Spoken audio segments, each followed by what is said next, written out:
The little girl picked the millionaire money and this happened.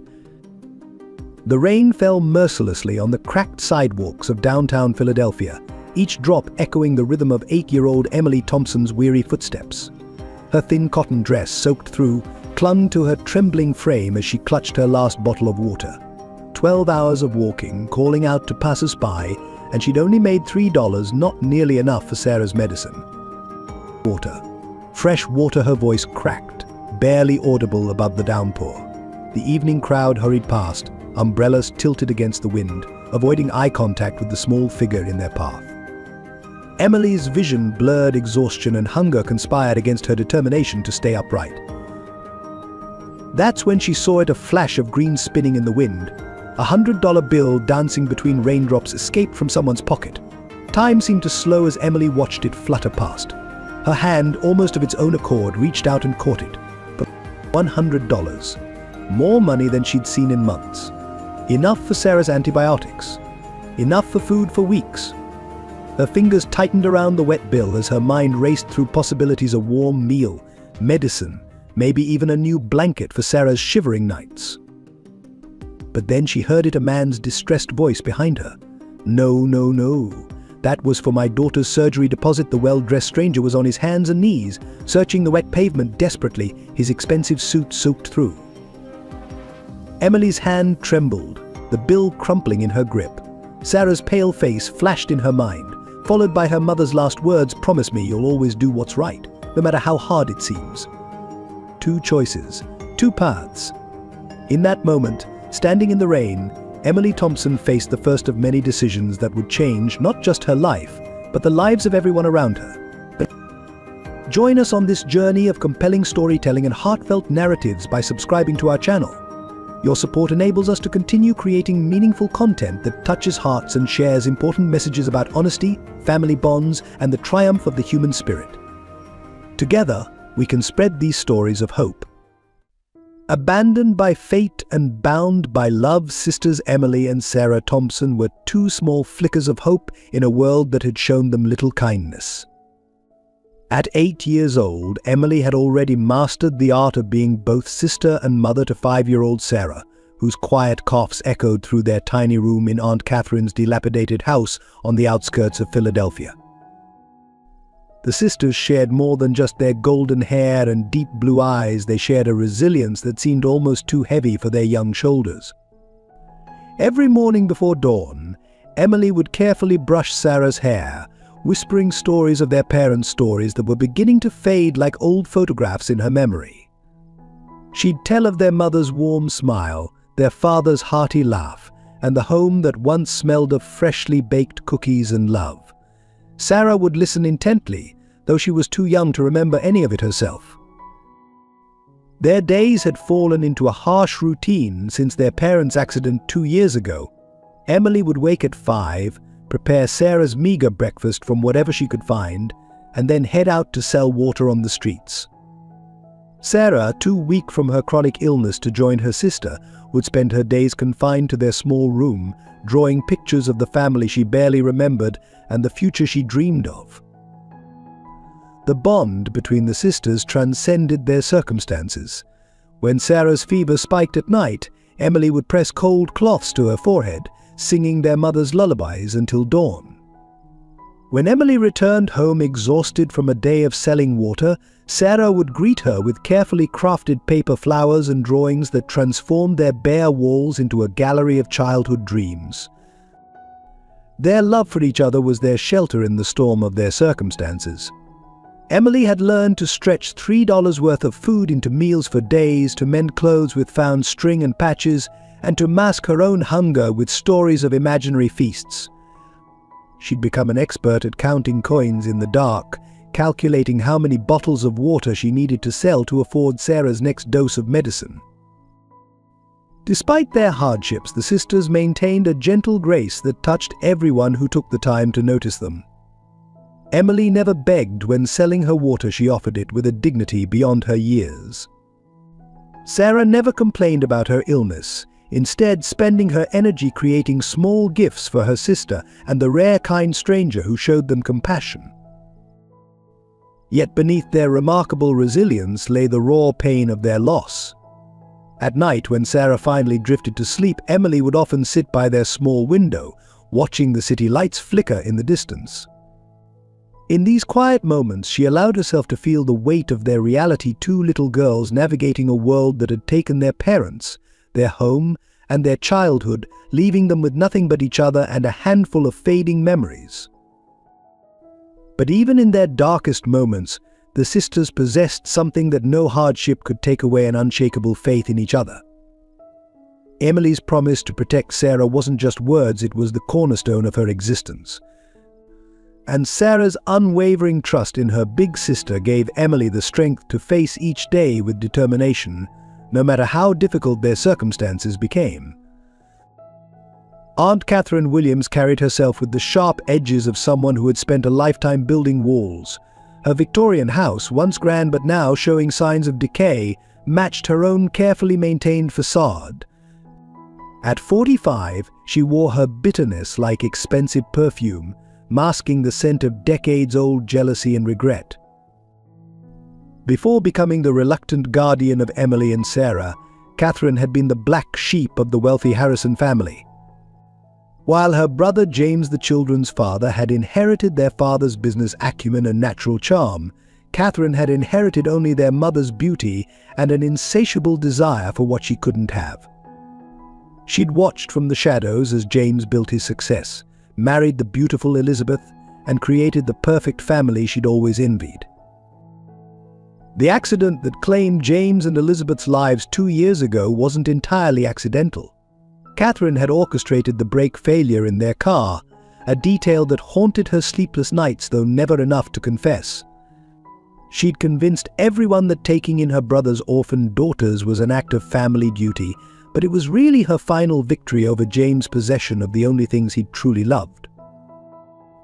Catherine's cruelty toward the girls wasn't born from simple malice, but from a complex web of jealousy, guilt, and self-loathing.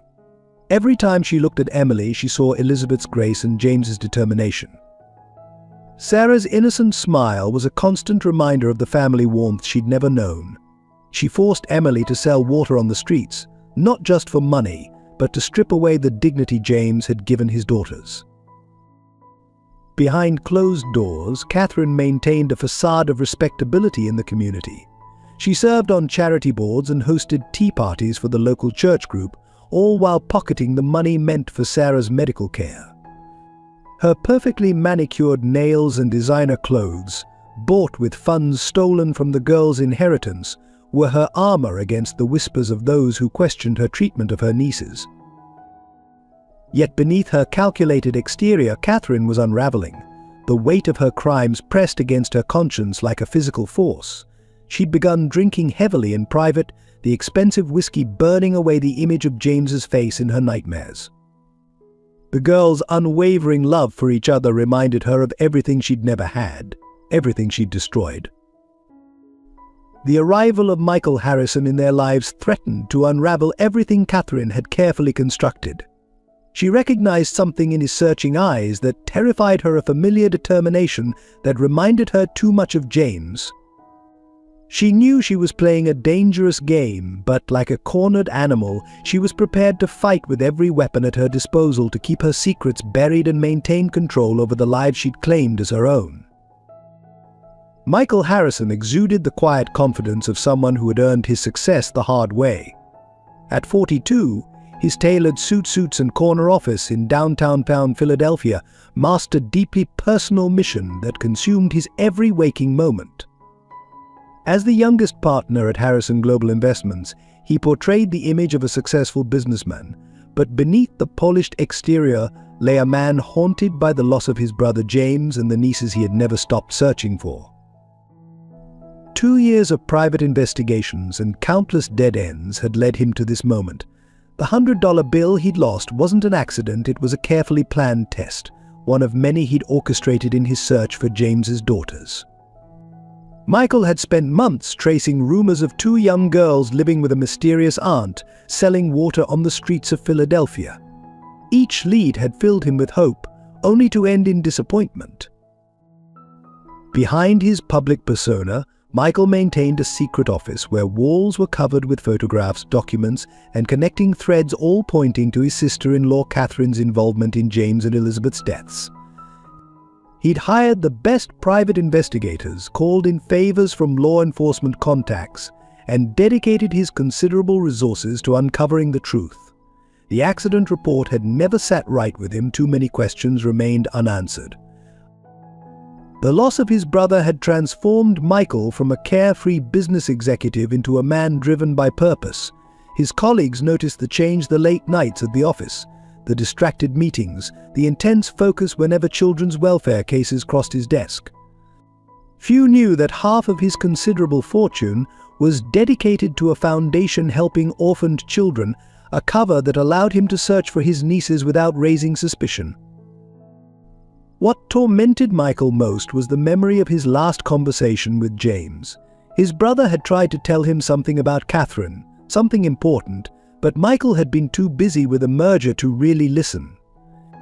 That rushed goodbye in his office haunted him daily. He'd promised James he'd always look out for his family, a promise that now drove his every action.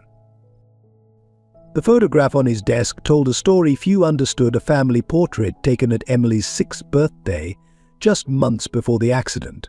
In it, James and Elizabeth beamed with pride, while Emily held baby Sarah. Michael kept it as a reminder of his mission and the happiness that had been stolen from these innocent children. His own successful life felt hollow without his brother's family in it. Each night, as he reviewed files and followed leads, Michael strengthened his resolve. He wasn't just seeking justice for James and Elizabeth, he was fighting for the future of two little girls who deserved more than the cruel hand fate had dealt them. The truth about their parents' death was within reach, and Michael Harrison was prepared to risk everything: his reputation, his fortune, even his life, to bring his nieces home and expose the darkness that had torn his family apart. The Philadelphia summer sun had barely crept over the horizon when Emily Thompson began her daily ritual. Her small hands methodically filled recycled water bottles from the tap, each one representing a fraction of hope for Sarah's medicine. The morning light filtered through their cramped bedroom window, casting a gentle glow on Sarah's sleeping form, her chest rising and falling with a labored breath that had become all too familiar. "I'll be back soon," Sarah Emily whispered, gently tucking the worn blanket around her sister's shoulders. Her own stomach growled, but she ignored it. The last slice of bread would be Sarah's breakfast when she woke. Aunt Catherine's thunderous snoring echoed from upstairs, a small mercy that meant Emily could slip out unnoticed, avoiding the morning barrage of cruel remarks and impossible demands. The weight of the water-filled backpack pressed against her shoulders as she navigated the city streets. Emily had learned the best spots to sell outside the bustling train station during rush hour, near the park where joggers gathered, and beside the construction site where workers welcomed cold water under the scorching sun. She'd memorized the faces of kind regulars who sometimes paid extra, and those who needed to be avoided. Fresh water. Cold water for sale, her voice carried the practiced cheerfulness that masked her exhaustion. Some days she'd sell 20 bottles, others, barely 5. Each transaction was carefully counted and recorded in her mind: this $1 for Sarah's antibiotics, that one for food, another saved for emergencies. The math was constant, as was the worry that it would never be enough. The city moved around her in waves of indifference. Businessmen in suits hurried past, their coffee cups and smartphones commanding their attention. Tourists consulted maps, barely noticing the small girl with the too big backpack. Yet Emily had developed an invisible armor against their unseeing eyes, holding onto her mother's words about dignity being something no one could take away. The summer heat intensified as morning turned to afternoon. Emily's feet ached in her worn shoes, and her throat grew hoarse from calling out to potential customers. She'd learned to find small respites: the shade of a friendly shopkeeper's awning, the brief cool blast from opening department store doors, the water fountain in the park where she could refill her own bottle. Between sales, her mind wandered to Sarah. Was she eating the bread? Had her fever risen again? The worry was a constant companion, as familiar as the weight of the water bottles on her back. Emily had become expert at reading her sister's symptoms, the flush of fever, the rattle in her chest, the way she curled into herself when the pain was worst. Each cough, each labored breath, drove Emily to walk another block, call out to another passerby. The city held its own kind of education. Emily learned which streets to avoid when the sun set, which shopkeepers would let her use their bathroom, which corners were already claimed by other desperate souls. She learned to spot kindness in strangers' eyes and to sidestep trouble before it found her. Most importantly, she learned that survival meant never showing weakness, never letting anyone see the fear that lived permanently in her heart. Sometimes, in rare moments of rest, Emily would pull out the creased family photo she kept in her pocket. Her mother's smile, her father's strong hands on her shoulders, memories that seemed to fade a little more each day. She'd trace their faces with a finger, drawing strength from the love that still radiated from the worn image. Then she'd tuck it away safely and stand up, ready to face another hour, another challenge, another day of doing whatever it took to keep her sister alive. The rain had started without warning, sending pedestrians scurrying for cover and washing away any hope of further sales. Emily stood beneath a dripping awning, counting the day's meager earnings, $5.33. Not even half of what Sarah's medicine would cost. Her hands trembled, not from the cold rain, but from the weight of impending failure. That's when fate intervened in the form of a green rectangle caught in a gust of wind. The $100 bill danced through the rain-soaked air like a leaf, twirling past umbrellas and around corners. Emily's heart leapt into her throat as she watched it flutter by. Without thinking, she abandoned her spot and her remaining water bottles, chasing after the wayward bill. Through puddles and past startled pedestrians she ran, her worn shoes splashing through gathering pools of rainwater. The bill seemed to taunt her, staying just out of reach, lifting higher, then dropping suddenly, as if testing her determination. Her lungs burned from the effort, but she couldn't let this chance slip away, not when Sarah's medicine was so desperately needed. Finally, the wind released its grip, and the bill settled into a shallow puddle near the curb. Emily's fingers closed around it, the wet paper feeling almost fragile in her grasp. $100. The number blazed in her mind like a neon sign. It was enough for Sarah's medicine with money left over for food, maybe even a new blanket for the cold nights ahead. But then she heard it, the desperate voice of a man behind her. Michael Harrison stood in the rain, his expensive suit soaked through, searching the ground with increasing panic. "Please, no," he was saying, retracing his steps.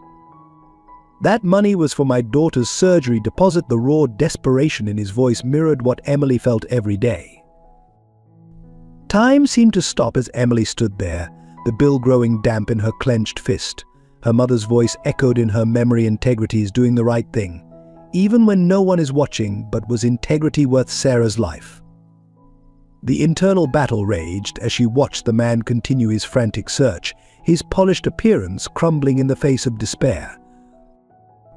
Emily's own reflection wavered in a nearby shop window, a small, soaked figure clutching a lifeline that wasn't hers to keep. Sarah's face floated in her mind, pale, feverish, trusting her big sister to make everything right. The weight of the decision pressed down on her shoulders, heavier than any backpack full of water bottles. The rational part of her mind screamed to keep the money. This man, with his expensive suit and leather briefcase, surely had more. He could get more money, while Sarah's need was immediate and desperate. Yet something deeper, something that resided in the core of who Emily was, wouldn't let her take that path. With feet that felt like lead, Emily stepped forward, so her voice was barely audible above the rain. When Michael turned, she held out the soggy bill. "I found this. I think it's yours." The words tasted like ash in her mouth, but as soon as they left her lips, a different kind of warmth spread through her chest, the warmth of knowing she'd honored her parents' memory. Michael's expression shifted from disbelief to something deeper as he looked at the small, drenched figure before him. He saw the struggle written on her face, the way her hand trembled as she extended the money. In that moment, he recognized something that would change both their lives forever, a reflection of his brother's unwavering integrity in the eyes of this street vendor child. Standing there in the rain, neither Emily nor Michael realized that this simple act of honesty had set in motion events that would unravel years of secrets and lies. Emily only knew that she had chosen right over easy, just as her parents had taught her.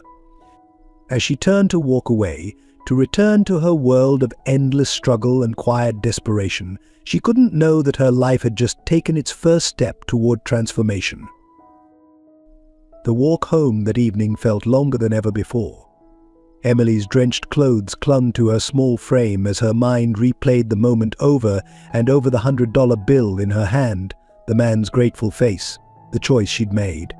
Each step echoed with the weight of consequences she'd face at home. Sarah needed medicine. Aunt Catherine would be furious about the low sales. Yet somehow, amidst all this worry, Emily felt a strange sense of peace.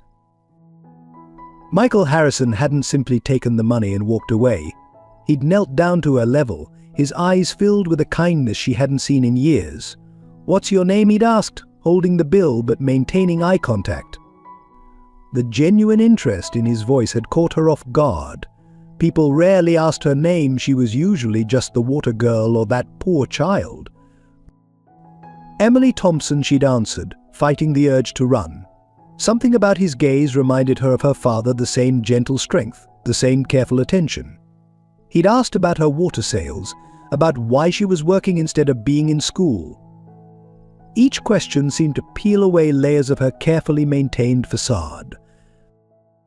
Before she could stop herself, Emily found herself telling him about Sarah's illness, about the medicine they couldn't afford, about the endless days of selling water. The words tumbled out like water from a broken dam, carrying years of stored pain. Michael listened intently, his expression growing more concerned with each detail she shared.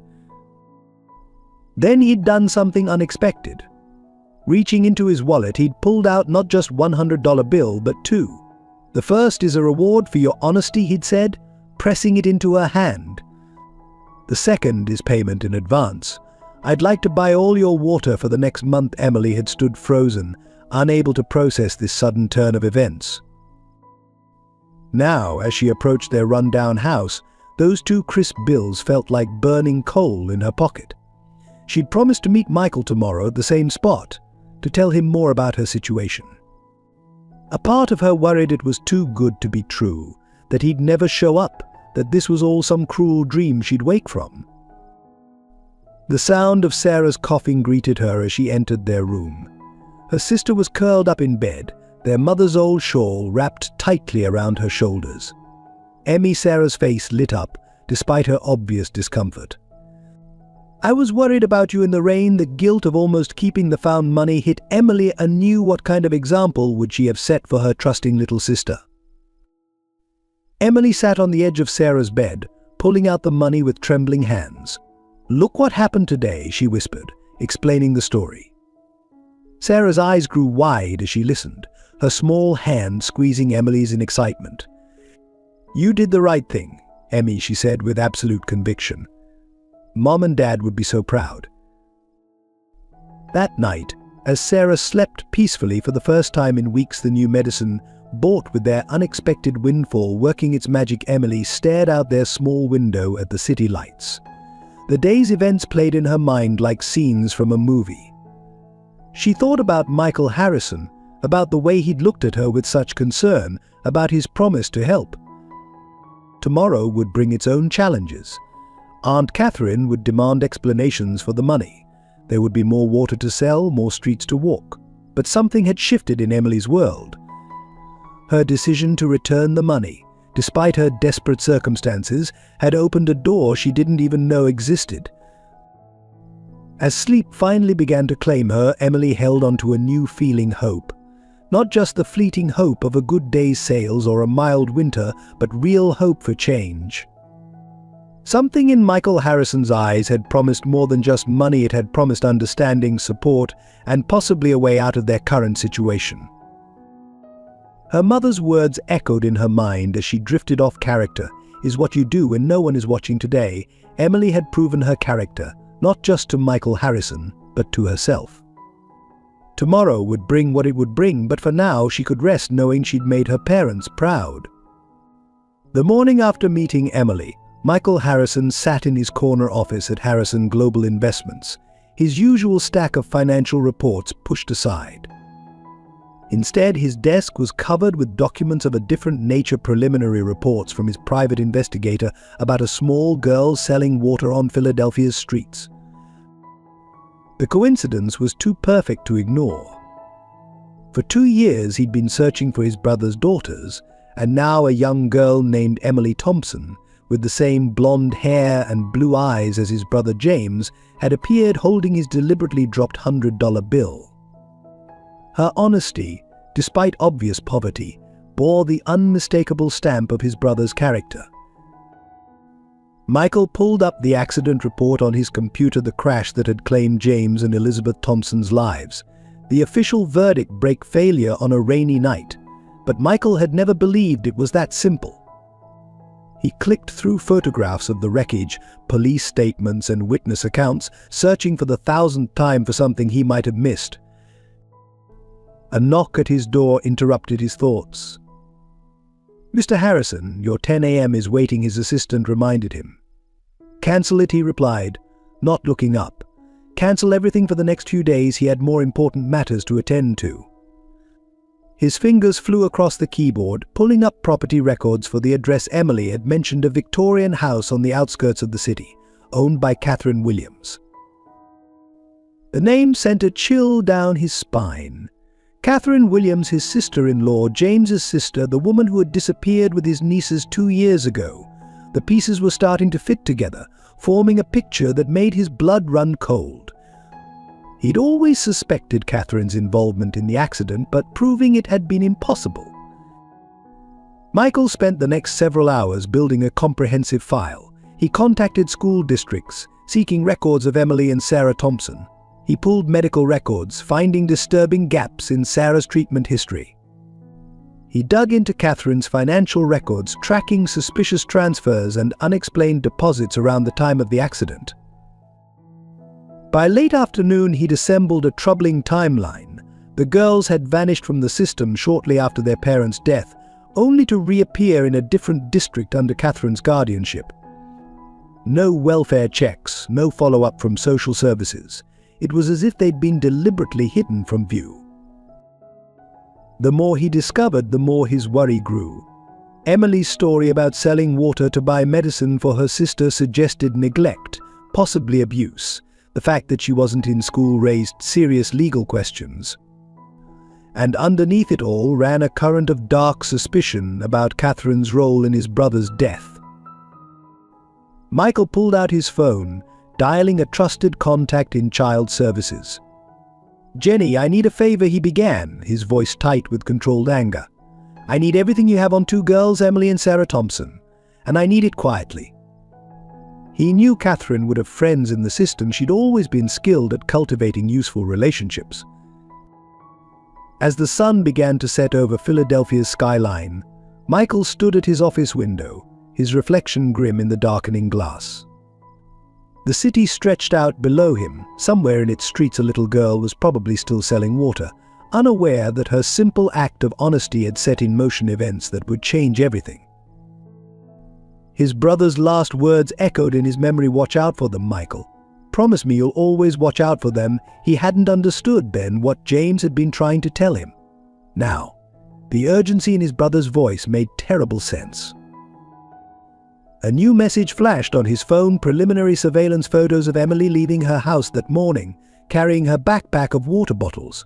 The sight of her thin frame and determined expression hardened his resolve. He wouldn't fail his brother again.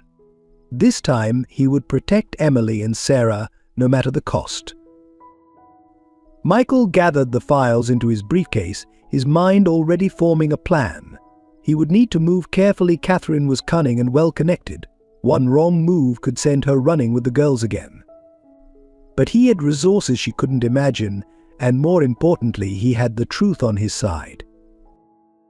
Tomorrow, he would meet Emily again, but this time armed with knowledge and purpose. The game of cat and mouse that had begun 2 years ago was finally coming to an end. Michael Harrison was no longer just a successful businessman, he was a man on a mission to right a terrible wrong and bring his family back together. The confrontation at the Victorian house unfolded like a scene from a nightmare. Catherine Williams stood in her faded floral robe, blocking the doorway with the practiced stance of someone used to keeping the world at bay. The afternoon sun cast harsh shadows across her face, highlighting years of bitterness etched into every line.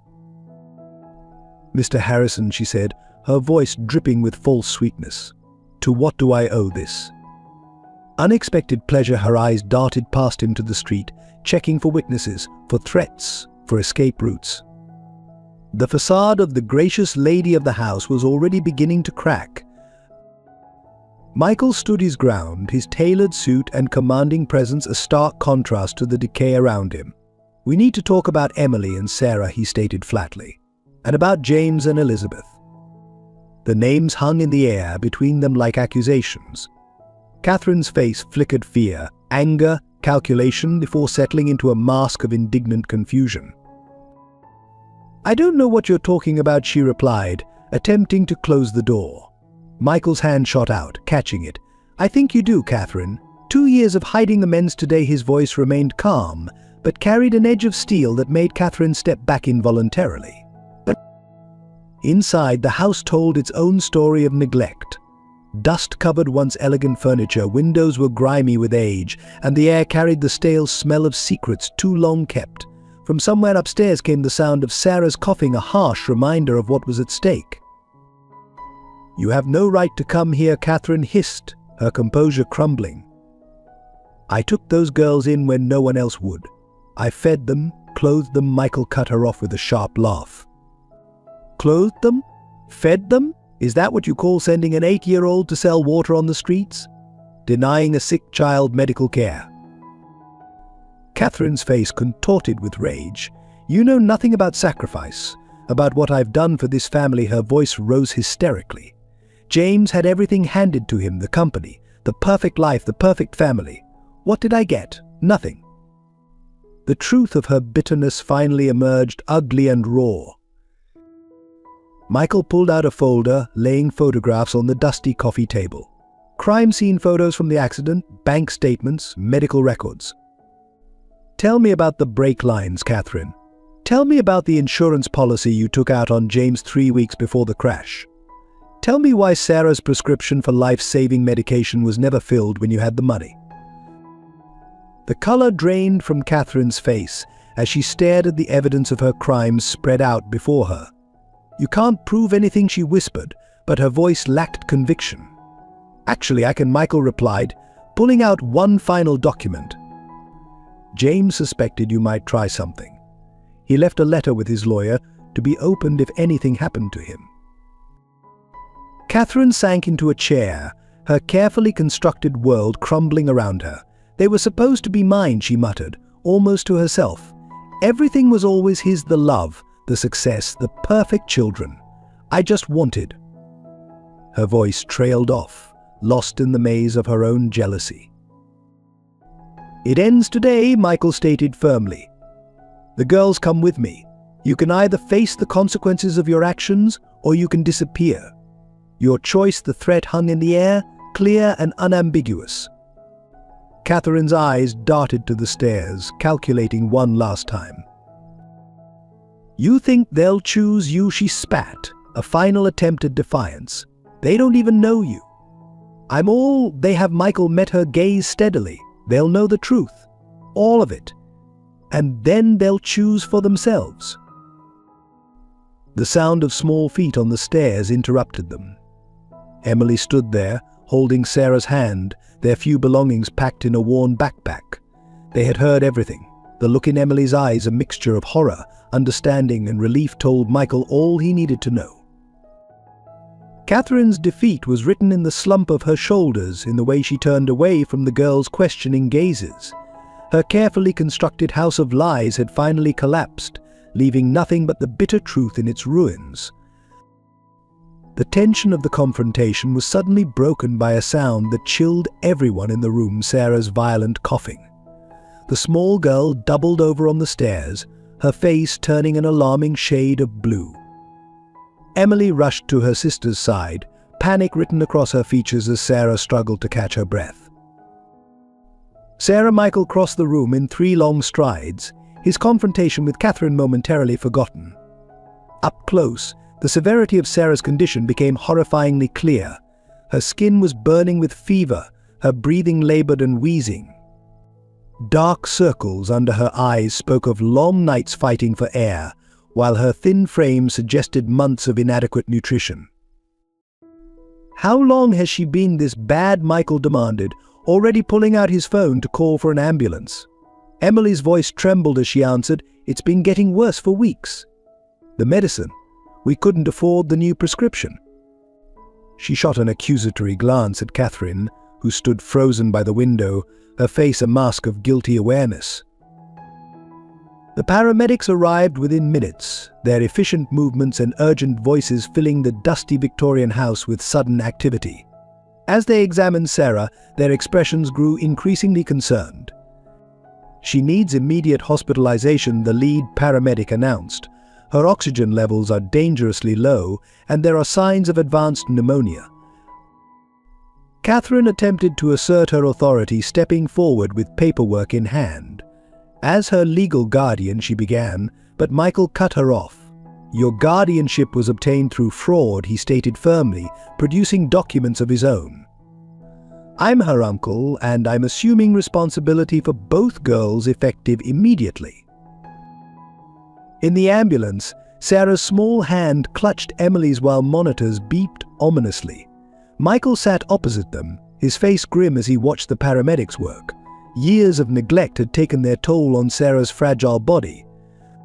The basic medications she'd been denied could have prevented this crisis, a fact that made his blood boil with renewed anger at Catherine.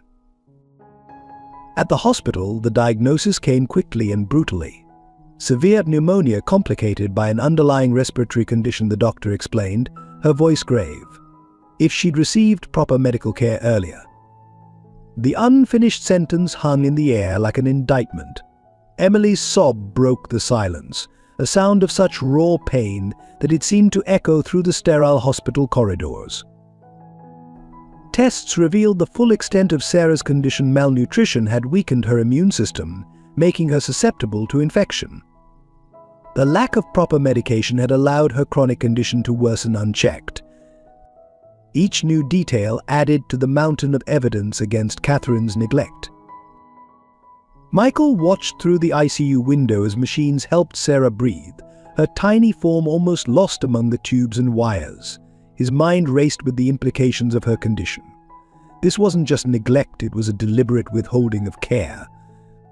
The money that should have gone to Sarah's treatment had instead funded Catherine's desperate attempt to maintain her facade of respectability.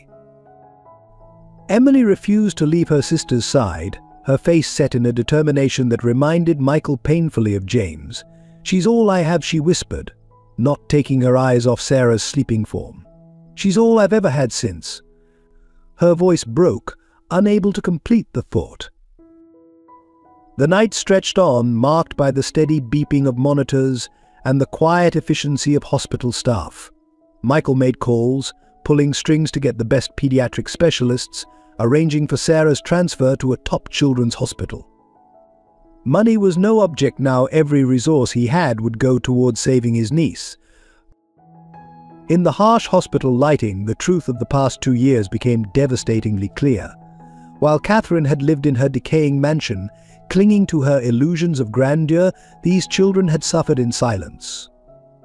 Sarah's medical crisis wasn't just a tragedy, it was the physical manifestation of Catherine's crimes against her own family. As dawn approached, Michael stood at the hospital window, watching the city wake up. Behind him, Emily had finally fallen asleep in a chair beside Sarah's bed, their hands still linked. The sight strengthened his resolve.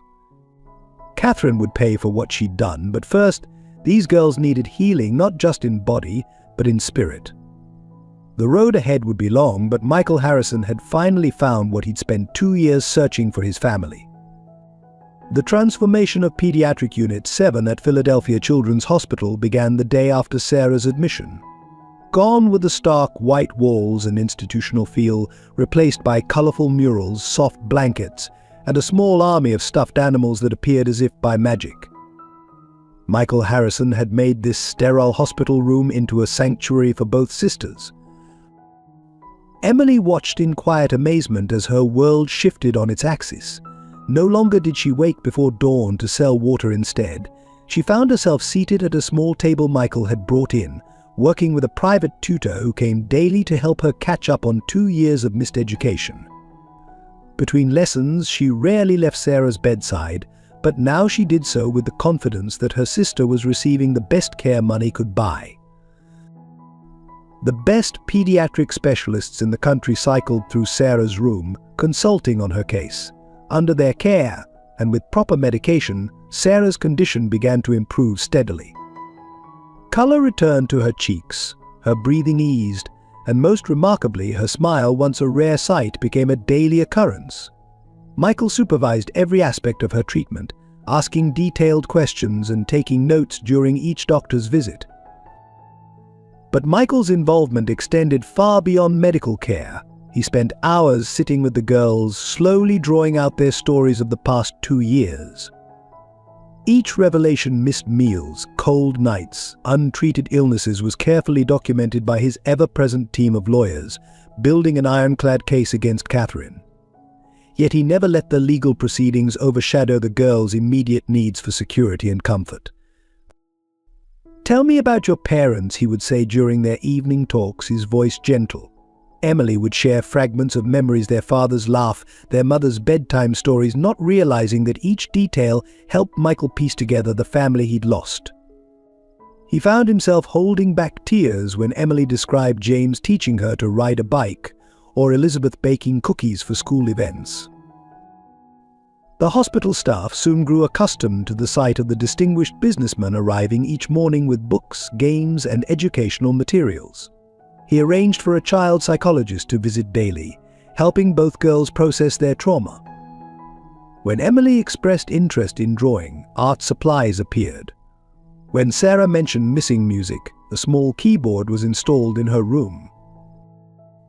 Most significantly, Michael began sharing stories about their father, his brother painting a picture of the man James had been before tragedy struck.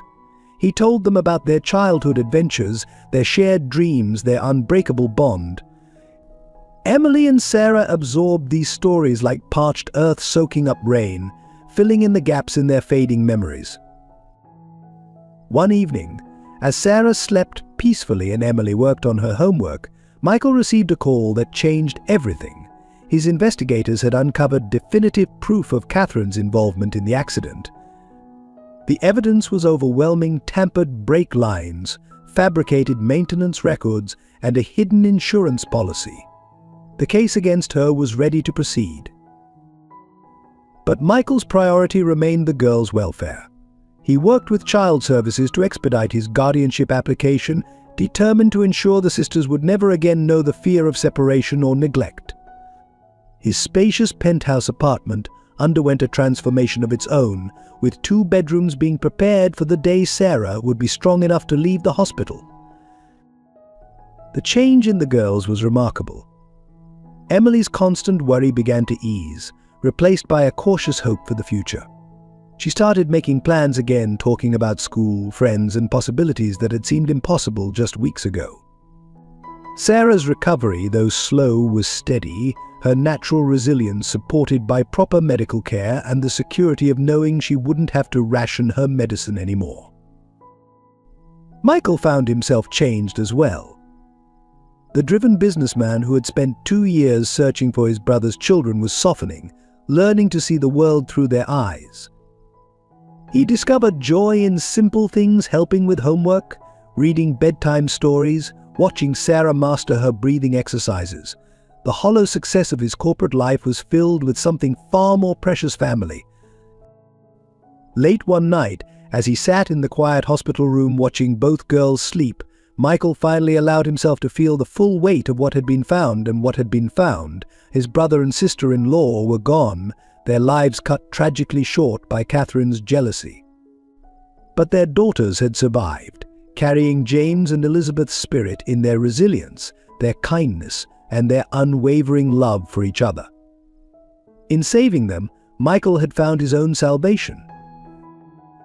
Catherine Williams sat in her decaying Victorian mansion, surrounded by newspaper clippings about Michael Harrison's sudden interest in children's healthcare charities. Her perfectly manicured nails, now chipped and uneven, traced the headlines as she plotted her next move. The loss of control over Emily and Sarah had sent her spiraling into a dangerous obsession. Her first attempt at retaliation came through the media. Anonymous tips to local reporters suggested Michael's interest in the girls was inappropriate, hinting at dark motivations behind his guardianship petition. When that failed to gain traction, she began appearing at the hospital, creating scenes that left Emily shaking and Sarah in tears. "There, my girls," she would scream in the hospital corridors, her designer clothes increasingly disheveled. "He's trying to steal my family." Security would escort her out, but the damage was done. Emily would spend hours afterward comforting Sarah, whose breathing would become labored with anxiety after each encounter. Catherine's tactics grew more sophisticated as her desperation increased. She contacted Emily's former water customers, spinning tales of how Michael had kidnapped the girls, asking them to testify about Emily's happy life under her care. Some, remembering the thin girl who had sold them water in all weather, refused. Others, swayed by Catherine's theatrical tears, agreed to support her version of events. Late one night, she managed to slip past hospital security. Emily found her standing over Sarah's bed, whispering poisonous words: "He'll tire of you, just like he tired of your father. Michael Harrison doesn't know how to love anyone but himself." By the time security arrived, Sarah was having a panic attack that set her recovery back by days. But the incident sparked a flurry of legal activity. Michael's lawyers filed for a restraining order, but Catherine countered with allegations of her own. She produced doctored photographs suggesting the girls' parents had wanted her to raise them, forged documents claiming Michael had abandoned the family years ago. Each lie was more elaborate than the last, woven with just enough truth to require investigation. "Your parents trusted me," she would write in letters smuggled to Emily through hospital staff she had bribed. "They knew Michael would never understand our family's special bond. Remember how I took you in when no one else would?" The letters played on Emily's deepest fears and uncertainties, reminding her of times Catherine had shown kindness amid the cruelty. Catherine's most devastating move came when she contacted Sarah's doctors, claiming experimental treatments she'd researched would better serve the child than conventional medicine. Her persistent calls and emails, filled with medical jargon she'd studied for this purpose, required constant verification and delayed crucial treatments while the medical team investigated her claims. In public, Catherine portrayed herself as the victim, a loving aunt desperately fighting for her nieces against a wealthy, powerful man. She gave tearful interviews about how she'd sacrificed everything to raise her brother's orphaned children, carefully omitting any mention of water selling or denied medical care. Her performance was convincing enough to draw sympathy from those who didn't know the full story. But in private, her mask slipped. Security cameras caught her vandalizing Michael's car in the hospital parking garage, scratching child thief across the hood. When confronted, she smiled eerily and whispered, "You can't protect them forever. They'll always be mine." The incident revealed the dangerous instability lurking beneath her polished exterior. Through it all, Catherine maintained her social connections, hosting tea parties where she would sob about her stolen nieces to influential friends. She orchestrated a whisper campaign suggesting Michael's company was failing, hoping financial pressure might force him to abandon his fight for the girls. Each attack was calculated to exploit every possible vulnerability. As evidence of her involvement in James and Elizabeth's deaths mounted, Catherine's actions became increasingly erratic. She was spotted outside Emily's tutor's home, taking photographs. Anonymous threats were made to the hospital staff caring for Sarah. The boundary between her calculated manipulation and genuine psychological breakdown began to blur, making her more unpredictable and more dangerous. The story of Emily, Sarah, and the battle for their guardianship split Philadelphia's community into fierce opposing camps. Local news stations ran nightly updates on what they called the Water Girl custody battle, with each side claiming moral high ground in a case that touched the city's conscience. Outside Philadelphia Children's Hospital, two groups regularly gathered. On one side stood Catherine's supporters, mostly from her church group and social circles, holding signs that read "Return the girls to their loving aunt and family belongs together." The other side consisted of people who remembered Emily from her days selling water, construction workers, office employees, and shopkeepers who had witnessed her daily struggle. Grace Chen, owner of the small convenience store where Emily used to refill her water bottles, became an unexpected voice of truth. "That little girl came here every day, sometimes barely able to walk from exhaustion," she told reporters, her voice shaking with emotion. "Where was this loving aunt then? I offered Emily food many times and she always said her sister needed it more." The construction crew from the Thompson building site organized a rally in support of Michael's guardianship petition. "We watched that kid selling water in freezing rain," their foreman testified at a custody hearing. "She never complained, never begged, just kept saying her sister needed medicine. Now we find out their aunt was sitting on their inheritance the whole time." Social media exploded with justice formally hashtags as former customers shared their stories. Videos surfaced of Emily selling water in various weather conditions, her small figure determined despite obvious hardship. These were countered by Catherine's supporters posting carefully curated photos of holiday gatherings and family events, painting a picture of domestic harmony that many questioned. Local businesses took sides. Some displayed Team Emily and Sarah posters, offering free services to help with the girls' recovery. Others, swayed by Catherine's influential friends, publicly supported her claims of being a misunderstood guardian. The divide reached into City Hall, where officials debated strengthening child labor laws in response to the case. The medical community rallied around Michael. Sarah's doctors spoke out about the severity of her untreated condition, though patient confidentiality limited what they could share. Pediatric specialists published papers on the importance of consistent medical care for chronic childhood conditions, using anonymized details from Sarah's case as an example of neglect's consequences. Philadelphia's legal community found itself similarly divided. Some firms offered pro bono services to support Michael's case, while others, sensing publicity opportunities, approached Catherine with offers of representation. The city's family court system became a battlefield where the true victims, two young girls, risked being lost in the chaos of competing legal arguments. Local schools joined the controversy when Emily's former teachers came forward. They spoke of attendance records showing her frequent absences, of concerns ignored by Catherine, of a bright student forced to prioritize survival over education. Their testimonies painted a damning picture of systematic neglect hidden behind a facade of respectability. The city's wealthy elite, many of whom had attended Catherine's social functions, found themselves struggling to reconcile the elegant hostess they knew with the allegations of abuse and negligence. Some distanced themselves publicly, while others doubled down on their support, claiming Michael's wealth had bought him favorable media coverage. Street vendors, remembering Emily's quiet dignity during her water-selling days, organized a support network. They shared stories of helping her count coins, of watching her rush home to her sick sister, of offering shelter during storms. Their grassroots movement, dubbed Vendors for Emily, became a powerful voice against child exploitation. As the case dragged on, the community's response revealed deeper societal issues, questions about wealth, privilege, and the true meaning of family. Some saw it as a story of redemption and justice, others as a cautionary tale about the power of money and influence. But for those who had witnessed Emily's daily struggle, it remained fundamentally about two young girls who deserved better than what fate had dealt them. The crisis struck without warning on a quiet Sunday afternoon.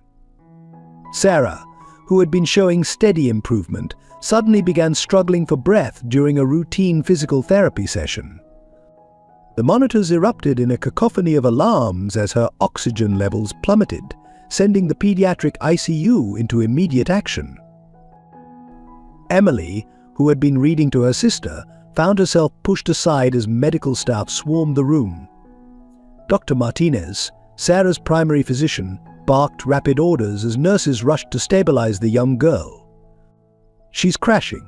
Get me a crash cart and page respiratory stat." The calm, controlled environment of the hospital room dissolved into controlled chaos.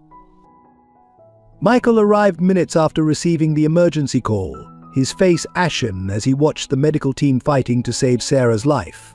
Emily stood frozen beside him, her small hand gripping his with desperate strength. Through the glass partition, they could see Sarah's tiny form almost lost among the medical equipment and rushing staff. "Her lungs are failing," Dr. Martinez explained during a brief pause in the action. "The prolonged lack of proper treatment has caused more damage than we initially estimated." Her words hung in the air like a death sentence. "We need to intubate immediately and get her on full respiratory support." The next hours became a blur of medical procedures and tense waiting. Sarah was rushed to emergency surgery as complications developed. Each update from the operating room seemed to bring worse news: severe inflammation, previously undetected infection, compromised immune system. The legacy of Catherine's neglect was extracting its full price. In the waiting room, Emily refused to move from her vigil, her eyes fixed on the surgery department doors. Michael made calls, pulling every string he had to get the best specialists in the country consulted on Sarah's case. Money, connections, influence — he threw everything he had at the crisis, but for the first time in his life, he felt utterly powerless. The surgery stretched into its fifth hour when Catherine made her appearance. She burst into the waiting room, wielding legal papers and demands. "As her legal guardian, I demand to be informed. You have no right to make medical decisions." Her voice, shrill with fake concern, caused Emily to flinch violently. Security moved to remove Catherine, but not before she managed to create enough confusion to delay critical medical decisions. Precious minutes were lost verifying Michael's emergency guardianship papers, minutes that Sarah couldn't afford to lose. The medical team's frustration was palpable as they waited for legal clearance to proceed with high-risk procedures. Throughout the night, Sarah's condition remained critical. Emily refused to sleep, her face growing paler with each passing hour. She kept whispering what seemed like a prayer: "Please don't leave me, Sarah. You're all I have left." Michael, watching her, saw James's strength in her unwavering vigil. Dawn was breaking when Dr. Martinez emerged from the ICU, exhaustion evident in every line of her face. The surgery had been successful, but Sarah's condition remained precarious. "The next 48 hours are critical," she explained. "We've repaired the immediate damage, but her system is severely compromised. She'll need specialized care and constant monitoring." The recovery room became a new kind of battlefield. Every breath Sarah took with the help of machines was a small victory, every stable reading on the monitors a reason for hope. Emily took up position beside her sister's bed, maintaining her vigil despite the doctor's gentle attempts to make her rest. Michael, watching both girls through the ICU window, felt the full weight of his responsibility. This wasn't just about fulfilling a promise to his brother anymore, it was about saving two young lives that had become as precious to him as his own. The legal battles, Catherine's schemes, the public controversy, all of it paled in comparison to the fight for Sarah's survival. While Sarah fought for her life in the ICU, Catherine Williams enacted her most devastating plan. In the dead of night, she slipped past hospital security using an ID card she'd obtained from a bribed custodial worker. Her target wasn't Sarah's room, but the hospital's pharmacy and records department. With calculated precision, Catherine accessed Sarah's medical files, methodically altering treatment records and inserting false information about allergic reactions to critical medications. She planted carefully forged documents suggesting that Michael's approved treatments were causing Sarah's deterioration rather than helping her recover. More sinister still, she managed to tamper with Sarah's medication orders. Using her limited medical knowledge gained from years of denying Sarah proper care, she changed dosage instructions and swapped prescription orders. Her actions were designed to create chaos in Sarah's treatment plan, forcing delays and second-guessing among the medical staff. The effects of her sabotage became apparent during the morning medication rounds. A nurse, confused by conflicting information in Sarah's charts, halted critical treatments pending review. The delay sent Sarah into another crisis, her fragile system unable to cope with the interruption in her medication schedule. When Michael discovered the breach, his reaction was swift and merciless. Hospital security footage clearly showed Catherine's nocturnal activities. The evidence was damning not just of her current actions, but of her long-term intentions toward the girls. This wasn't just neglect, it was a deliberate attempt to harm Sarah. "She tried to kill my sister," Emily whispered, watching the security footage with horror. "She's always wanted us gone. Hasn't she?" The realization of Catherine's true nature hit her with devastating force. Years of manipulation and gaslighting suddenly became clear, revealing the monster behind the aunt's caring facade. Catherine's scheme had an unexpected effect. It united the previously divided hospital staff and social services behind Michael. Dr. Martinez, reviewing the tampered records, found evidence of long-term medical neglect that had been deliberately hidden. "She's been systematically preventing proper treatment for years," the doctor reported, her voice shaking with professional outrage. The police were called, and Catherine was arrested in the hospital parking lot, still carrying stolen medical records in her designer handbag. Her mask finally cracked as they led her away, her true nature emerging in a stream of bitter accusations. "They were supposed to die with their parents," she screamed. "Everything was supposed to be mine." In her rage, Catherine revealed more than she intended. Details of her involvement in James and Elizabeth's deaths spilled out in her hysterical rantings. She confessed to tampering with their car's brakes, to planning the accident for months, to ensuring the girls would be placed in her custody. Each word was captured on police body cameras, sealing her fate. But the search of Catherine's house revealed a shrine to her obsession: walls covered with newspaper clippings about the accident, surveillance photos of the girls, and detailed records of her systematic abuse disguised as care. In her study, investigators found drafts of letters to Michael, filled with threats and demands, alongside forged documents claiming control over the girls' inheritance. Most disturbing were her diaries, describing how she deliberately kept Sarah sick to maintain control over both girls. She'd written with clinical detachment about withholding medication, about calculating just how ill Sarah could become without dying, about using her condition to keep Emily compliant and dependent. The final betrayal came in the form of a failed backup plan. Evidence showed Catherine had been preparing to flee the country with the girls, hidden accounts and false passports ready. She'd planned to disappear with them rather than lose control, a scenario that chilled Michael to his core when he considered what might have happened to his nieces. The Philadelphia County Courthouse became the epicenter of a legal battle that captured national attention. The hearing room was packed with spectators as Michael Harrison faced Catherine Williams across the polished oak tables, the fate of two young girls hanging in the balance. Catherine's defense team launched an aggressive strategy, painting her as a devoted aunt who had sacrificed everything to raise her brother's orphan children. They presented carefully selected photographs showing happy moments, holidays, birthdays, family dinners, while glossing over the years of neglect and abuse. Her lead attorney, a specialist in high-profile custody cases, argued that moving the girls would cause further trauma. Michael's legal team responded with devastating evidence. They called a parade of witnesses: shopkeepers who had watched Emily selling water in freezing weather, doctors who documented Sarah's systematic medical neglect, teachers who had reported concerns about Emily's frequent absences.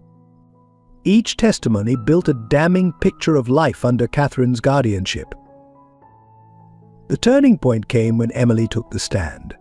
Despite her young age, she spoke with quiet dignity about the past 2 years. She described nights spent counting coins to buy Sarah's medicine, days without food so her sister could eat, winters spent selling water while Catherine hosted lavish parties.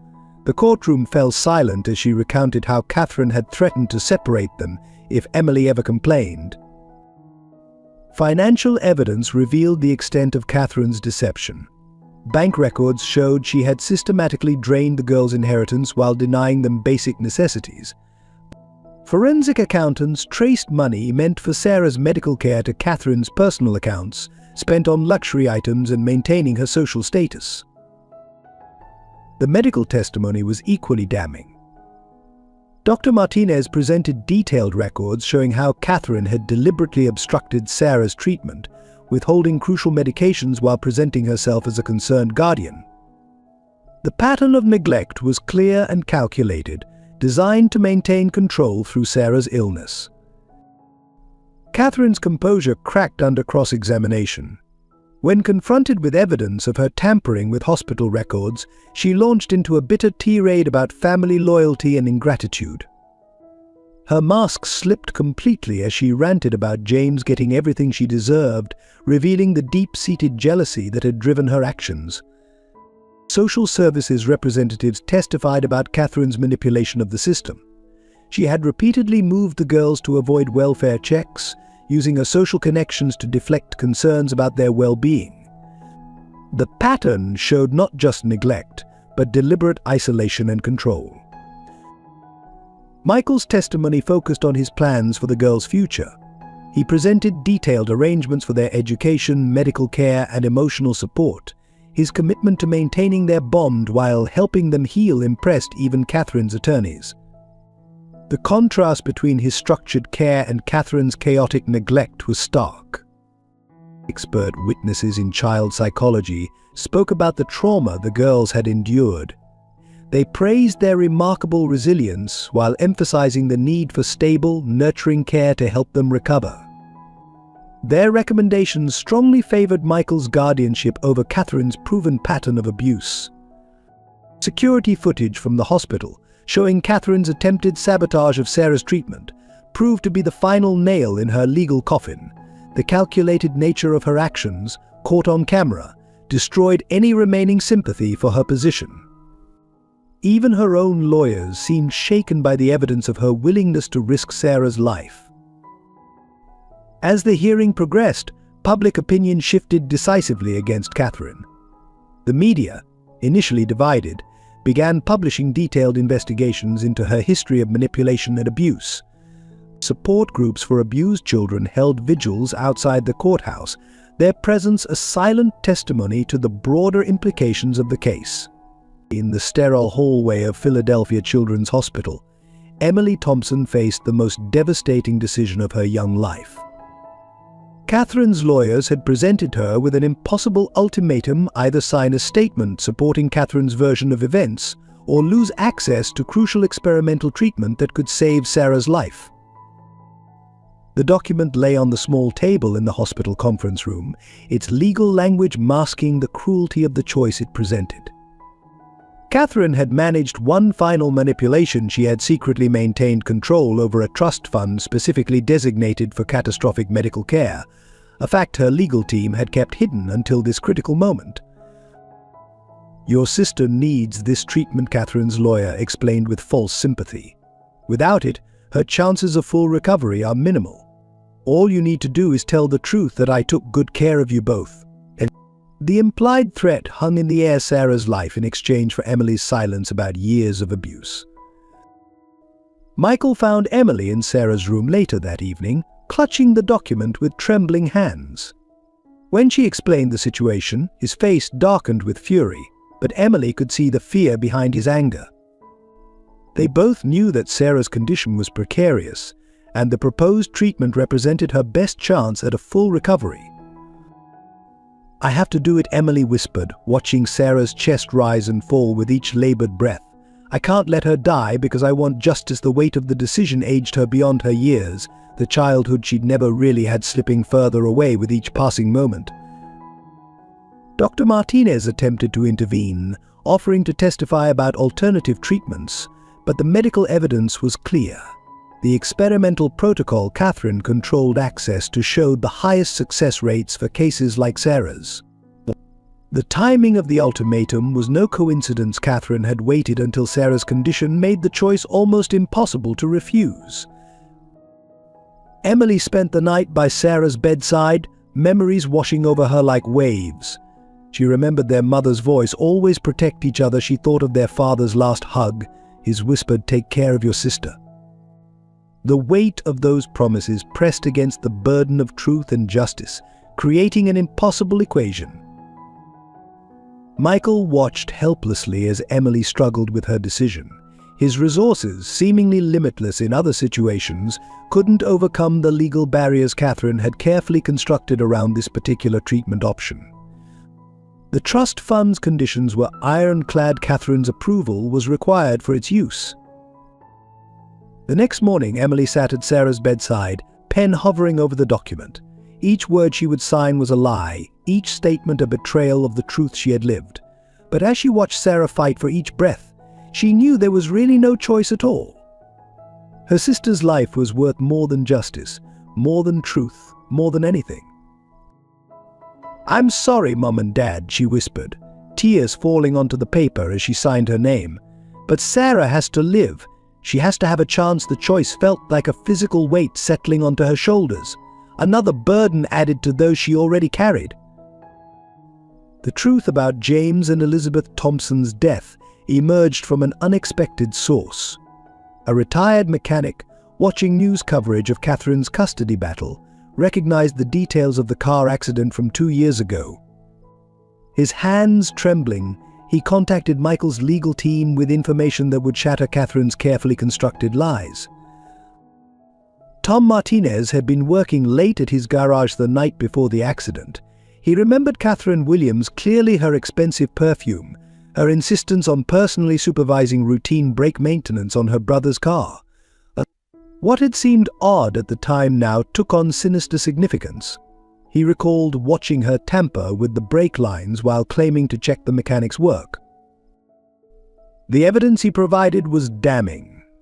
Security footage from the garage, carefully preserved for insurance purposes, showed Catherine's deliberate sabotage. The timestamp matched perfectly with the last maintenance record before the fatal crash. More disturbing were the insurance documents that surfaced, showing Catherine had taken out a substantial policy on James just weeks before the accident. As investigators dug deeper, a pattern of calculated malice emerged. Catherine had spent years orchestrating her brother's destruction. Financial records revealed systematic attempts to undermine James's business dealings. Anonymous complaints to child services, all traced back to Catherine, had been designed to create doubt about James and Elizabeth's parenting abilities. The most shocking discovery came from Elizabeth's personal diary, found hidden in a wall safe in Catherine's house. The entries detailed Elizabeth's growing fear of her sister-in-law's obsession with their family. She had sensed the danger but had been unable to convince James that his sister was capable of such malice. The final entry, dated the day before the accident, expressed her terror that Catherine would never stop until she had destroyed them all. Michael, reading through the evidence with growing horror, realized the full scope of his brother's murder. Catherine hadn't just killed James and Elizabeth, she had plotted their deaths while pretending to be a loving sister. The accident scene photos took on new meaning: the precise angle of impact, the total brake failure, all carefully planned to appear as a tragic accident. Emily, when told about the evidence, experienced a flood of suppressed memories. She remembered Catherine's strange behavior the day of the accident, her insistence on driving behind her parents to keep an eye on them. The young girl had witnessed the crash from Catherine's car, a detail she had blocked out until now. Her testimony would prove crucial in establishing Catherine's direct involvement. The investigation uncovered a lifetime of jealousy and calculation. Catherine's diary entries, dating back to childhood, revealed a pathological envy of her brother's success and happiness. She had spent years plotting to take everything from him: his family, his wealth, and ultimately his life. The custody of his daughters had been her final victory, a way to possess the family she had destroyed. Financial forensics revealed an elaborate scheme spanning years. Catherine had systematically embezzled from family accounts while creating a paper trail that implicated James in financial misconduct.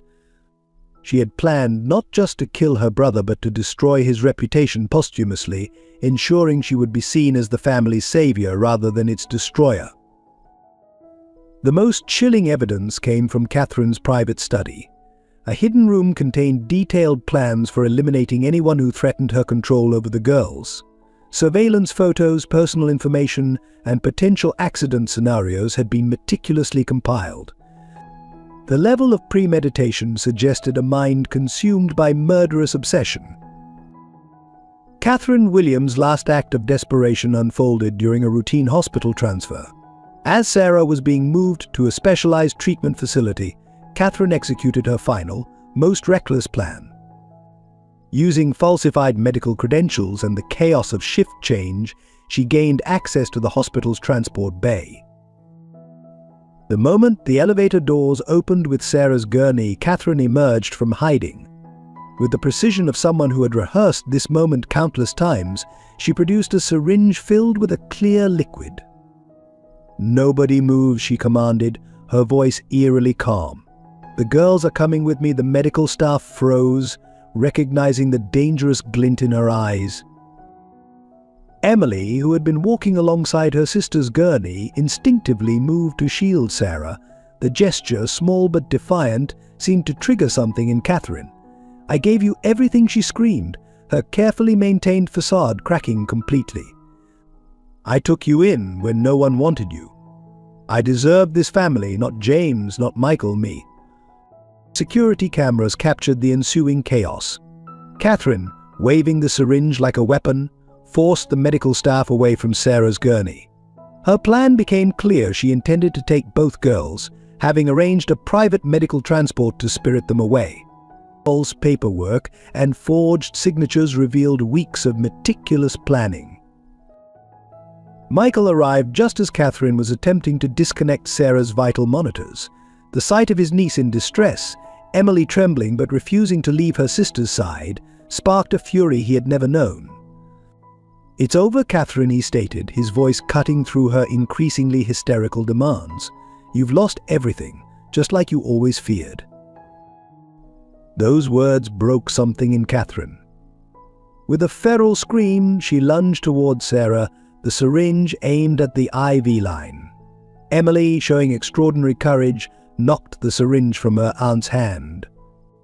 The precious seconds this bought allowed security to finally intervene, tackling Catherine before she could reach either girl.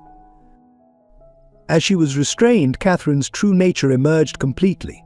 Years of carefully constructed lies and manipulation dissolved into raw, unhinged rage. "They should have died with James," she shrieked. "I planned everything perfectly. The breaks, the timing, everything. They were supposed to die." Her confession, captured on multiple security cameras, sealed her fate. The contents of the syringe, when analyzed, revealed Catherine's ultimate intention. She had planned to inject Sarah with a lethal cocktail of drugs, staging it to look like a tragic medical error. Documents found in her car showed she had intended to blame Michael for the death, using it to gain full custody of Emily through a wrongful death lawsuit. In the aftermath, Emily's strength amazed everyone. Despite her youth, she had recognized the danger in her aunt's increasingly erratic behavior and had positioned herself to protect Sarah at the crucial moment. Her quick thinking and courage had saved both their lives, though the emotional toll of the confrontation would take longer to heal. The incident marked the end of Catherine's influence over the girls' lives.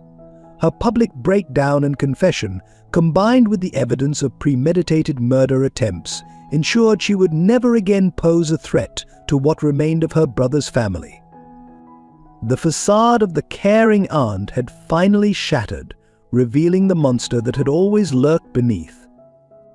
In the quiet of Sarah's hospital room, the day after Catherine's arrest, Michael Harrison gathered both girls for a conversation he had waited 2 years to have. Emily sat protectively beside Sarah's bed, her young face bearing the weariness of recent events, while Sarah watched him with curious eyes from her propped pillows.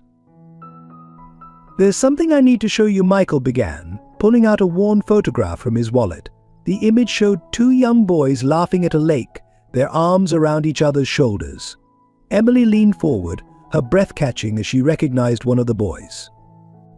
That's Dad," she whispered, her finger tracing the familiar smile. "Yes," Michael confirmed, his voice thick with emotion. "And that's me beside him. I'm your father's brother, Emily. Your uncle." The silence that followed was profound, broken only by the steady beeping of Sarah's monitors. He watched as understanding dawned in Emily's eyes, followed by a mix of confusion and hope. The story poured out how he had searched for them after the accident, how Catherine had hidden their whereabouts, how finding Emily with his dropped $100 bill had been the breakthrough he'd prayed for. With each revelation, the girl's expression shifted from disbelief to wonder to the beginning of trust. "Dad used to talk about his brother Michael," Emily said slowly, memories surfacing. "He said you were his best friend growing up, but Aunt Catherine told us you didn't want anything to do with us after." Her voice trailed off, years of lies unraveling in her mind. Michael reached out, gently taking Emily's hand. "I've been looking for you both since the day we lost your parents. Catherine made sure I couldn't find you, changed your school records, moved you across districts. But I never stopped searching. You're my family, the only family I have left." Sarah, who had been quietly absorbing everything, suddenly spoke up. "Is that why you helped us? Because you're our uncle?" Her voice was weak but clear, the question carrying the weight of past betrayals. Michael moved closer to her bed, his eyes meeting hers with unwavering honesty. "I helped you because it was the right thing to do," he answered. "Finding out you were my nieces, that was a miracle I'd almost stopped, hoping for." He pulled out more photos, family gatherings, holidays, moments from a happier time when James and Elizabeth were alive and their family was whole.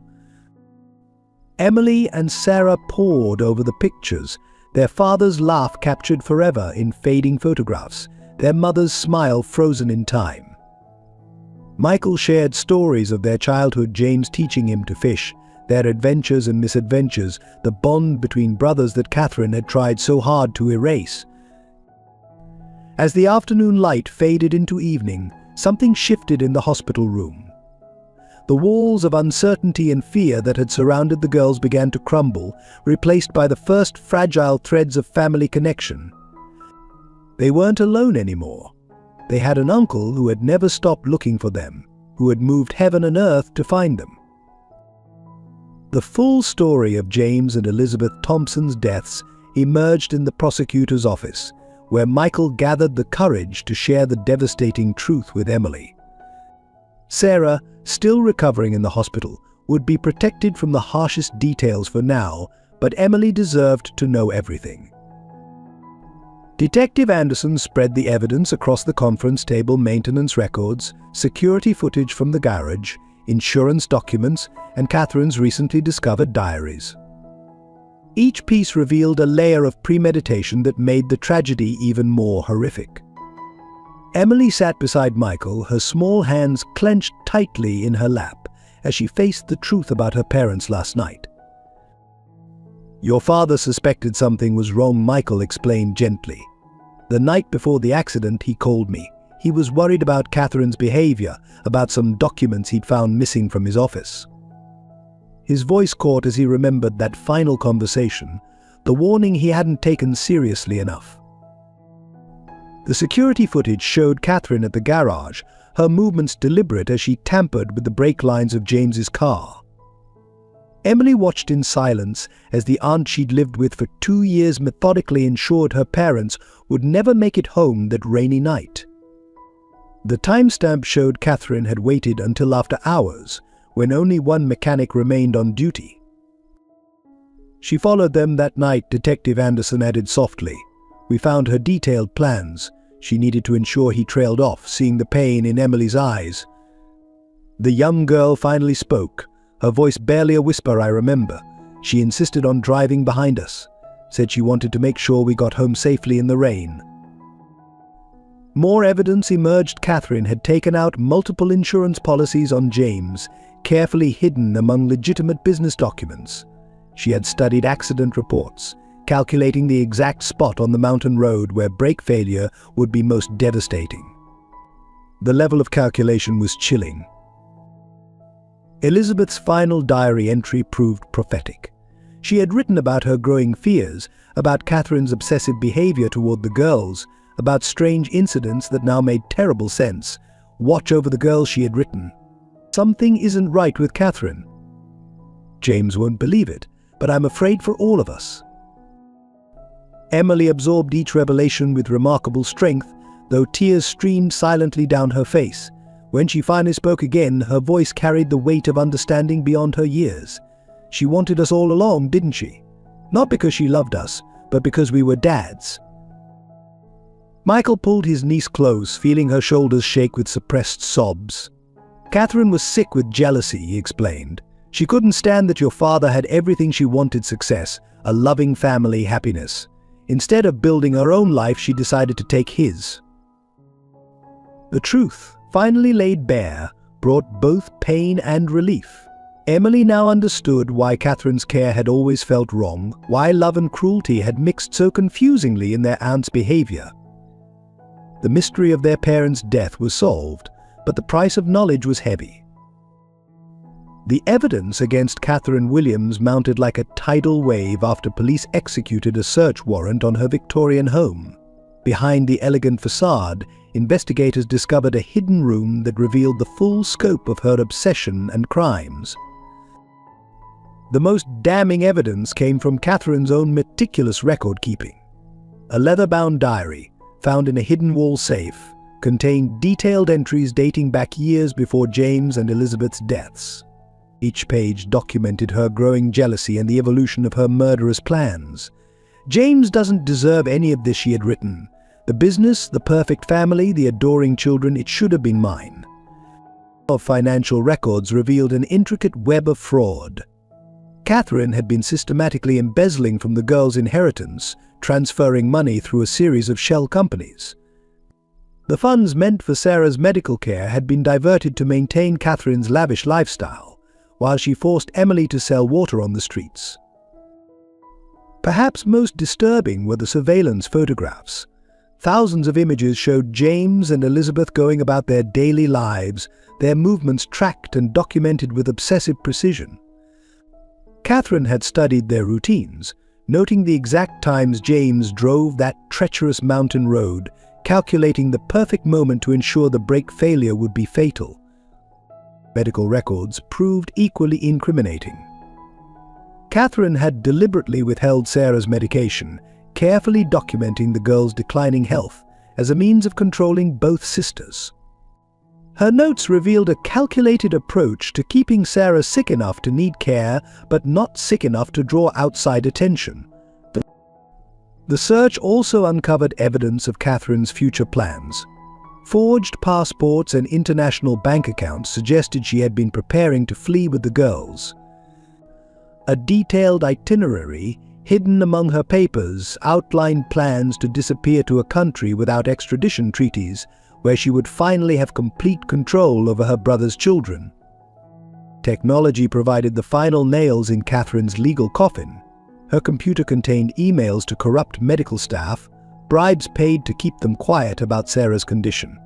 Security camera footage she had saved showed her following James and Elizabeth's car the night of the accident, proving her direct involvement in their deaths. Most chilling was a recorded phone call found on an old device, a conversation between Catherine and a garage worker the day before the accident. "Make sure you're the only one there late tomorrow," she had instructed. The brake line needs to be handled. Discreetly, the worker's subsequent death in an apparent suicide took on new significance in light of this evidence. The prosecution's case was airtight. Catherine's own words and records provided a clear timeline of her crimes, from the initial planning stages through the years of abuse and neglect that followed. Her careful documentation, meant to serve as insurance against discovery, instead became the evidence that would ensure her conviction. The verdict was delivered on a bright spring morning, with sunlight streaming through the high courthouse windows. Catherine Williams stood expressionless as the judge read out her sentence: life imprisonment without possibility of parole for the murders of James and Elizabeth Thompson, with additional consecutive sentences for child abuse, fraud, and attempted murder. Emily sat between Michael and Sarah in the courtroom, both girls dressed in new clothes that symbolized their fresh start. Sarah, finally strong enough to attend the trial, gripped her sister's hand as their aunt was led away in handcuffs. Catherine's final glance at the girls held no remorse, only the same consuming bitterness that had driven her to destroy so many lives. Outside the courthouse, Michael gathered his nieces close as reporters clamored for statements. "Today isn't about Catherine," he announced firmly. "It's about two remarkable young girls who survived unimaginable circumstances through love, courage, and determination. Today marks the beginning of their new life." The transition to Michael's home happened gradually, with careful attention to the girls' emotional needs. Their bedrooms were designed with their input, Emily's filled with books and art supplies, Sarah's with a state-of-the-art medical monitoring system disguised among cheerful decorations. Photos of their parents were prominently displayed, ensuring James and Elizabeth's memory remained a loving presence in their lives. Sarah's health improved dramatically under proper medical care. The experimental treatment, now accessible without Catherine's manipulation, showed promising results. Her first steps without assistance, taken in the hospital's physical therapy room, brought tears to everyone's eyes. Emily's constant presence and encouragement played a crucial role in her sister's recovery. The family's healing extended beyond physical recovery. Michael arranged for both girls to receive counseling, helping them process their trauma and grief. Emily slowly learned to be a child again, no longer carrying the weight of adult responsibilities. Sarah's nightmares about Catherine became less frequent, replaced by dreams of future possibilities. Their first Christmas together marked a turning point. Michael recreated traditions from his and James's childhood, sharing stories that made their father feel present in the celebration. Emily baked cookies using their mother's recipe, while Sarah decorated the tree from her wheelchair, her strength growing daily. The house rang with laughter for the first time in years. The Philadelphia community that had been divided over the custody battle now united in support of the Thompson sisters' recovery. The story of their triumph over tragedy inspired a wave of positive change throughout the city. Grace Chen, the convenience store owner who had helped Emily during her water selling days, established a foundation in the girl's name. The Emily and Sarah Thompson Fund provided medical assistance to children from disadvantaged backgrounds, ensuring no other child would have to sell water for medicine. Michael matched every donation, transforming a painful memory into a source of hope for others. The construction workers who had watched over Emily during her daily rounds organized a scholarship program for children who had overcome similar hardships. They named it the Water Girls Promise, celebrating Emily's determination and integrity. The first recipient was a young girl who, like Emily, had sacrificed her childhood to care for a sick sibling. At Philadelphia Children's Hospital, Dr. Martinez implemented new protocols for identifying and reporting suspected cases of medical neglect. The system she developed, inspired by Sarah's case, became a model for pediatric facilities across the country. Regular wellness checks and family support services became mandatory components of long-term patient care. The local school district revised its attendance monitoring procedures, creating an early warning system to identify students at risk. Teachers received specialized training in recognizing signs of abuse and neglect. Emily's former teachers worked particularly hard to ensure no other student would fall through the cracks as she had. Even the legal community was transformed.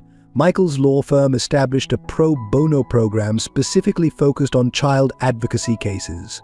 Young lawyers were mentored in recognizing and addressing systematic abuse, with the Thompson case serving as a powerful teaching tool. The street vendors who had protected Emily during her water-selling days formed a support network for vulnerable children in their areas. They became unofficial guardians, watching out for signs of distress and connecting families with appropriate resources. Their informal system of protection spread throughout the city's vendor community.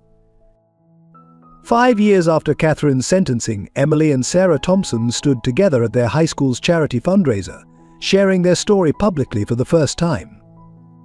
Emily, now a poised teenager, spoke with quiet conviction about resilience and the power of love, while Sarah, healthy and strong, demonstrated what proper medical care and family support could achieve.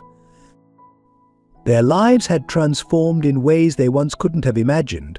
Emily excelled in her studies, her natural intelligence flourishing under proper education. Her experiences led her toward a future in child advocacy law, following in Michael's footsteps. Her art, once a means of escape, became a powerful medium for helping other trauma survivors express their feelings. Sarah's recovery exceeded all medical expectations. Though she would always need to monitor her health, she no longer lived in the shadow of constant illness. She discovered a passion for medicine, inspired by the doctors who had saved her life. Her personal experience made her particularly empathetic to young patients, and she volunteered regularly at the children's hospital that had become her second home. Michael watched his nieces bloom with pride and sometimes tears, seeing echoes of James and Elizabeth in their achievements. The family business thrived under his leadership, with plans for both girls to take active roles when they were ready. Photos of their parents held places of honor in their home, no longer sources of pain, but reminders of the love that had given Emily and Sarah their strength. The lessons of their story rippled outward. Their foundation helped countless children escape desperate circumstances. Schools nationwide adopted protocols inspired by their case. Medical facilities implemented stricter oversight of long-term pediatric care. Each improvement represented another child who wouldn't have to face what Emily and Sarah had endured. Most importantly, their story became one of hope rather than tragedy. The sisters who had once sold water to survive now helped others find their way out of darkness. Their bond, tested by unimaginable hardship, grew stronger with each passing year. They remained living proof that love, courage, and determination could overcome even the darkest circumstances. As Emily concluded their presentation, she shared the wisdom that had carried them through their darkest days. Our parents taught us that integrity matters more than anything. Even when we had nothing else, we had each other and the truth. Sometimes doing the right thing seems impossible. But it's those choices that define who we become. Our story isn't just about survival, it's about choosing light over darkness, love over hate, and hope over fear. Thank you for joining us on this emotional journey of Emily and Sarah's story. We value your thoughts and feelings about this powerful narrative of resilience and family bonds. Please share your own stories and reflections in the comments below and help us spread these meaningful messages by subscribing to our channel. Your support enables us to continue creating content that touches hearts and inspires hope. Don't forget to like this video and share it with friends and family who might find strength in this story. Together we can spread awareness about the importance of family, integrity, and standing up for what's right. Your engagement helps us reach more people with these important stories of triumph over adversity.